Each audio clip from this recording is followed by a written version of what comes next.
Trucks nowadays are getting big, and I mean really big. Have you seen how much bigger a third generation Tacoma is compared to my first gen?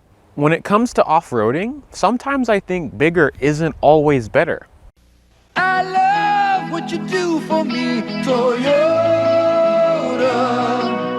I love how you set me free, Toyota. I love it. I just love it. I love it. I love it.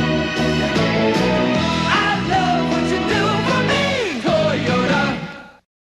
This Tacoma in particular is Phantom, my truck. It's a 1997 base extra cab with the 3.4 liter V6, 4-wheel drive, and the 5-speed manual. Mine also has the manual locking front hubs. There were 3 engine options back in the day for these Tacomas. The 2-wheel drive low ones had a 2.4 liter 4-cylinder. The 4-wheel drive Tacomas could either get a 2.7 liter 4-cylinder that made 150 horsepower, or this, like mine, a 3.4 liter V6, also known as the 5VZ FE, which makes 190 horsepower and 220 pound-feet of torque. And of course, that primarily goes to the rear wheels until you select 4-wheel drive. In terms of mods with my truck, I've not really done anything catered to off-roading just yet, so I'd say it's stock. I've mainly done a lot of cosmetic stuff like paint it voodoo blue, change the grille, and change a bunch of other things on it, but in the near future I want to get Falcon Wild Peak AT3Ws in a bigger size, and eventually I also plan on lifting it, but for right now, just all-terrain tires. Mine also does not have the electronic rear locker that was only available after 1998 on TRD off-road models, and also pre-runners. A stock Tacoma like mine with the OEM 265/70R16 tires has 10 inches of ground clearance. I've not found a measurement for approach or departure angle, but these have an abundance of front and rear clearance for obstacles. The 5-speed manual Tacoma V6 has a low range gear ratio of 2.57 to 1.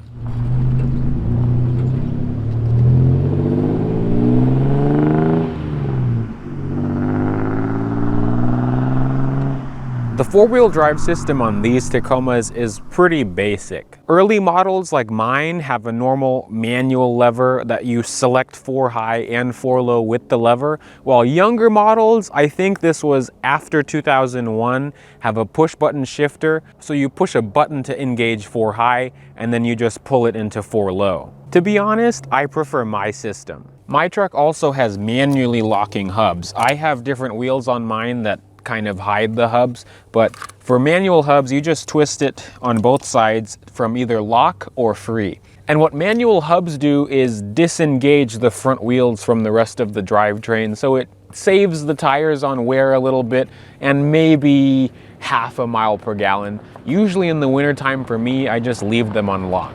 That allows you to pop it in 4 high on the move, but to engage 4 low, you have to come to a stop in neutral with your foot on the clutch and then pull the lever to 4 low. For those of you like me that want to off-road your manual transmission truck, if you're new, I recommend using 4 low. You have a lot more control of the throttle and the clutch in low speed situations like going uphill or downhill or going over an obstacle. But if you don't need the extra grunt of first gear in 4 low, because the first gear low range in these is really low, you can pop it in 3rd gear, and that's the equivalent of first gear in high range. So, like I always say when I do these group tests, I'm only 20 minutes from my house, so if you want to look at real off-roading with my truck, I have a whole playlist of off-roading, but let's just see how 2-wheel drive reacts, 4 high and 4 low. Clearly this is going to be too easy because it just walks over everything in 2-wheel drive, but let's see.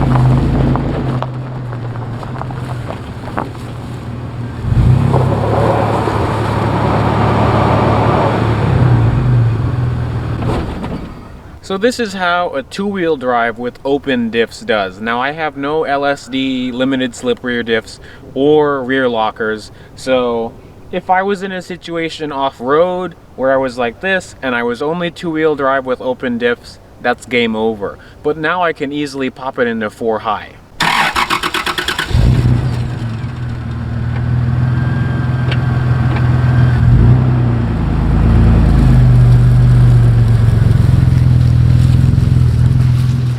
So this is something pretty easy, but I'm gonna also show you 4 low, crawling over these logs. That's if they don't move around, so we'll just see what happens.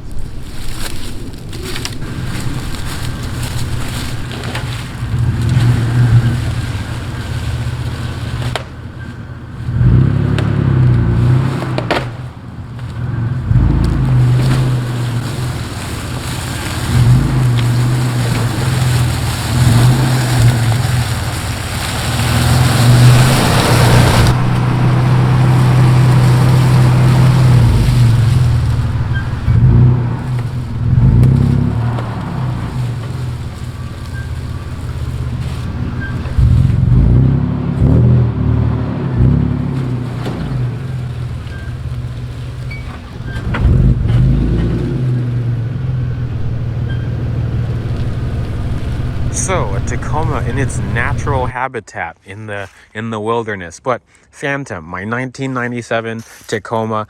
You've already seen plenty of videos on the exterior of him. I painted him voodoo blue 2 years ago. I'm actually planning on redoing the paint job, still in voodoo blue, but now that I know how to do clear coat better, I want it to actually be shiny and looking good. But like I said, my truck is essentially stock. I did put new wheels and tires from the 3rd Gen Tacoma TRD off-road. I am planning to switch out these tires. I also got these fender flares off of eBay, and to have the wheel fitment look pretty solid, I put 1.5-inch hub-centric spacers on this. I also made the grill myself, so before you put any YouTube comments down, I made the grill myself. I put LED headlights on it. I've done a lot of stuff to it, even TRD bro. But let me show you the interior. There's not a lot, and apologies for it being dirty. This truck is always hard at work, and it is due for a cleanup. There's not many places on here that will wear out. The only places that will are the seats, and this came with a bench seat when I first got it, but I got 2 buckets from a 4Runner Sport.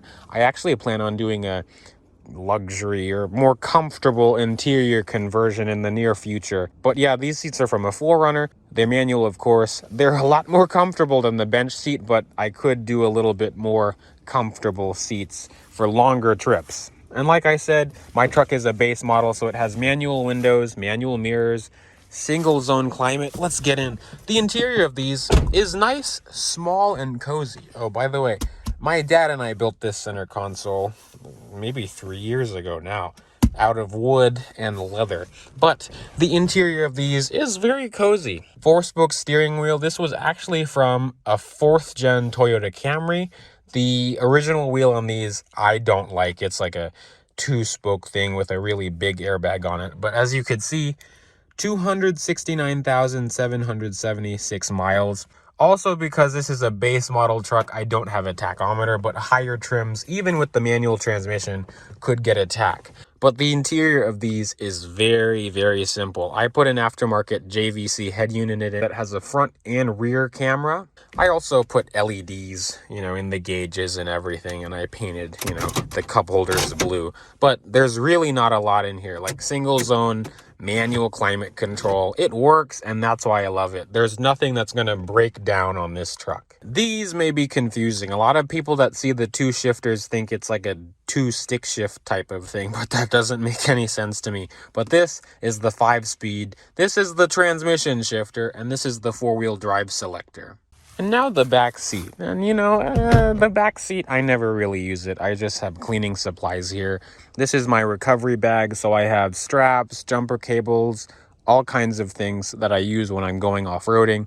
I also have traction boards that I just put inside when I'm going on a trip. In my other car, I had a Volvo XC90 that had a roof rack, so I put those on top. But The back seat of these is pretty small. Back when I had the bench seat in this, I have put 5 people in here, you know, but just like driving around my neighborhood. But I don't recommend it because this is too small to have 5, at least, you know, high school or college kids in here comfortably. Now, my truck has the 6-foot bed. Oh, by the way, these are new Depot taillights from eBay. But my truck has the 6-foot bed. The double cab Tacomas could only come from the factory with a 5-foot or 5.5-foot short bed. But I have seen a lot of custom double cab long bed first gen Tacomas. I'm actually trying to set up a video with one as we speak. So for people that want to go camping, you know, of course, tailgate isn't damp, but for people that want to go camping, you can put a tent in here. They sell tents on eBay that go in the bed, and then you can put a mattress in it because it's long enough. I can lie down in here pretty comfortably. But other people build sleeping platforms or use camper shells. I use the bed of my truck pretty often, especially in the warm months, like have rocks, dirt, mulch, all kinds of things, so I don't want a camper. So I just use it as I go. And I mostly take my truck out on day trips. These are rated to tow 5,000 pounds, but I'd say 3,500 pounds for a little truck like this is the sweet spot. Even though you can do it, but I wouldn't recommend it for long periods of time or many times over and over. But the payload of these, I think, was 1,100 pounds. I've had a lot more than that. I've had almost 2,000 pounds of rock in here, and it does squat a little bit, but in terms of power, it still feels the same, which is actually very surprising for something with 190 horsepower. So I've had Phantom for 3 years. As of today that I'm filming, yesterday was 3 years with my truck. I bought this with 249,000 miles. I'm currently at 270,000 miles. Now you might be wondering, for these old trucks, if you don't know about Toyotas, how reliable are they? So it's kind of a common theme with old trucks in general, but especially these old Toyotas are very bulletproof. I have not had a single breakdown in my time of ownership with this.